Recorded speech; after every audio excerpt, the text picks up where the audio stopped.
Olá, feras e feros. Olha, nem existe isso na verdade.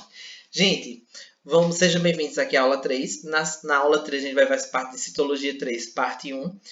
O intuito é que você entenda os cromossomos eucariontes e procariontes, estruturas de um cromossomo, quais as partes que esse cromossomo tem, já que você entendeu como é que ele é formado, mas quais partes ele vai ter, e os tipos de cromossomo, tá? Vamos lá? Seguinte, os cromossomos em células procariontes e em células eucariontes, eles vão ter algumas diferenças. Quais as diferenças? É o seguinte, eu vou ter aqui uma célula procarionte e uma célula eucarionte. Quais as diferenças que você vai ter? É que eu tenho aqui, ó, em destaque, sem envoltório nuclear e com envoltório nuclear. Ou seja, o cromossomo que eu vou ter nas células procariontes, que são as bactérias, elas vão estar meio que dispersas, desorganizado, porque eu não tenho um envoltório nuclear. Na verdade, eu não tenho um núcleo em uma bactéria, eu tenho um nucleoide, tá ok? As nossas células, que são as eucariontes, nós temos um envoltório nuclear, que é a carioteca, para proteger aquele material genético.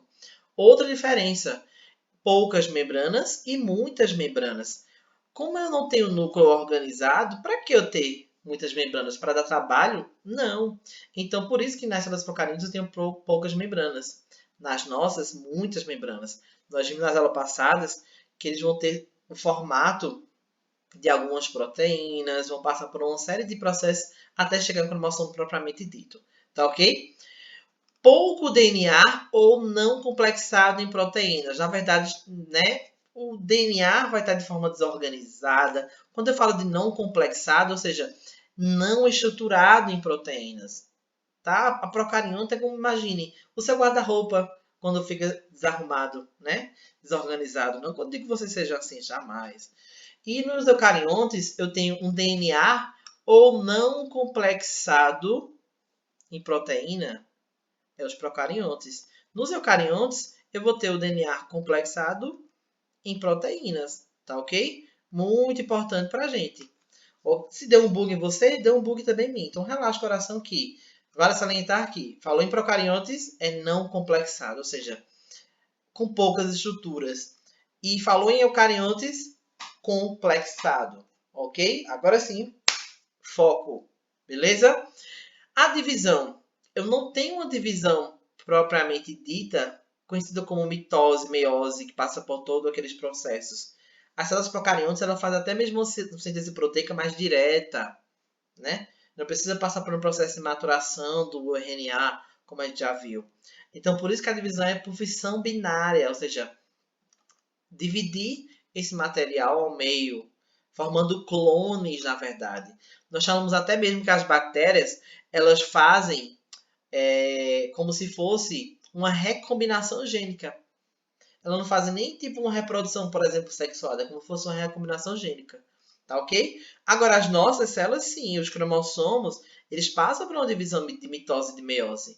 Quando eu falo por uma mitose, é nas células somáticas, aquelas células que estão em maior poder de divisão celular. E a meiose é para as células germinativas, os gametas, os espermatozoides, os óvulos, tá? Então, essa é a diferença entre uma célula, um cromossomo e uma célula procarionte e o cromossomo e uma célula eucarionte.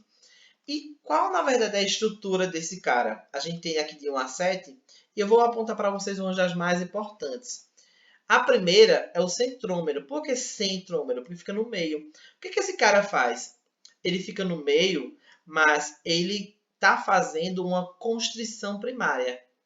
É como se eu estivesse constrangindo alguma coisa. Imagine como você estivesse utilizando um cinto. Eu estou apertando. Eu estou dividindo ele entre os braços aqui de cima e os braços aqui de baixo. Então, por isso que eu digo que ele é centrômero. Está no meio. Ou também chamado de constrição o quê? Primária. No item 2 de uma estrutura de um cromossomo, eu vou ter o cinetócoro. Este cinetócoro, ele está aqui em destaque. Coloquei lá aqui em destaque para você. Tá vendo esses fiapozinhos aqui? Essas linhas, na verdade, que estão saindo perto do centrômero, é o cinetócoro. Esse cinetócoro é uma proteína importantíssima para auxiliar o cromossomo na hora da divisão, para que ele não fique meio que se balançando, né? Então, o cinetócoro é uma proteína importantíssima para auxiliar os fusos na hora da divisão. No item 3 e no item 4, nós temos uma constituição secundárias. E essas constituições secundárias, elas têm um papel muito importantíssimo, que são os RONs. O que são os RONs? São unidades formadoras de ribossomos lá no nucleolo. Beleza? RONs, unidades formadoras de ribossomos aonde? Nos nucleolos. RONs. Beleza? E eu tenho essas zonas SAT ou satélite aqui embaixo, que é para como fosse eu tentar localizar esse cromossomo em algum lugar, ok? Os 5, muito importantes, que a gente vai falar muito dele, que são as cromátides. É como se fossem os braços do cromossomos. 6, esses 6, a gente vai parar até um pouquinho para falar sobre ele, são os conhecidos telômeros.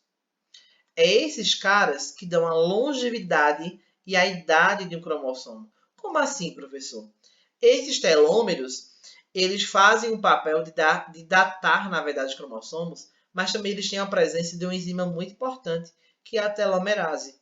É essa telomerase que vai fazer com que estes cromossomos presentes aí nos telômeros, ou na verdade essa enzima presente aí nos telômeros, desculpa, elas possam até mesmo envelhecê-lo e até em alguns casos matar os cromossomos.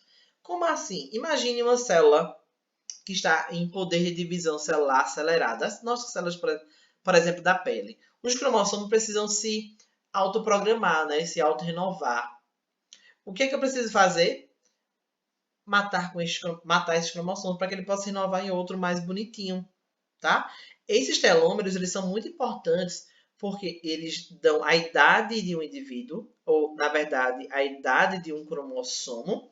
E aí, por isso que você entende, por exemplo, quando eu pego um carbono 14, fósforo, bonitinho, que eu consigo datar este cromossomo há milhões e milhões de anos, é a partir dos telômeros. Telômero, longevidade.